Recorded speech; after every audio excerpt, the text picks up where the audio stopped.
میرا خیال ہے کہ اللہ کا بڑا کرشمہ ہے.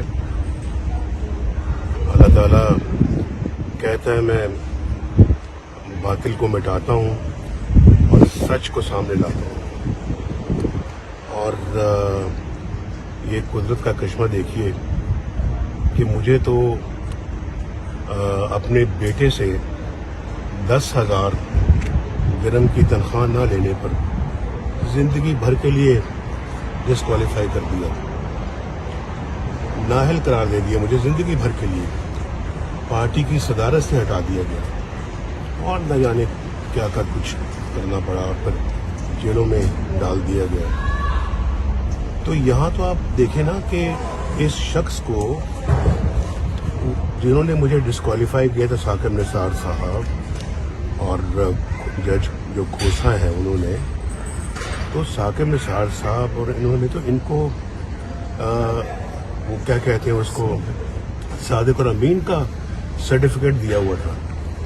اور وہ صادق اور امین جس کو سرٹیفکیٹ دیا تھا آج پاکستان کا سب سے بڑا چور ثابت ہوا ہے. تو یہ ہے اللہ تعالیٰ کے فیصلے. میں یہ سمجھتا ہوں جی کہ یہ وقت لگا ہے لیکن یہ سب کچھ سامنے آیا ہے. اور آپ نے سنا ہوگا وہ جو بنارسی ٹھگوں کے حوالے سے بنارسی ٹھگ سنا ہوا نا آپ نے کہ نہیں سنا ہوا؟ تو بنارسی ٹھگ میں نے بھی بچپن سے سنا ہوا ہے. تو بڑے مشہور ٹھگ ہوتے تھے, یہ تو ان کا بھی باپ نکلا ہے. اتنی بڑی چوری, اتنا بڑا ڈاکہ کہ پاکستان کی تاریخ میں اتنی بڑی چوری نہیں آئی. اور پھر صادق اور امین کا سرٹیفکیٹ بھی اسے دیا گیا. تو یہ دیکھیں نا کہ کتنی بڑی ناانصافی ہے, اور اللہ تعالیٰ اس ناانصافی کو اب قوم کے سامنے لا رہا ہے کہ ظلم کیا تھا, نواز شریف کے خلاف ظلم کیا تھا, ہماری حکومت کے خلاف ظلم کیا تھا آج.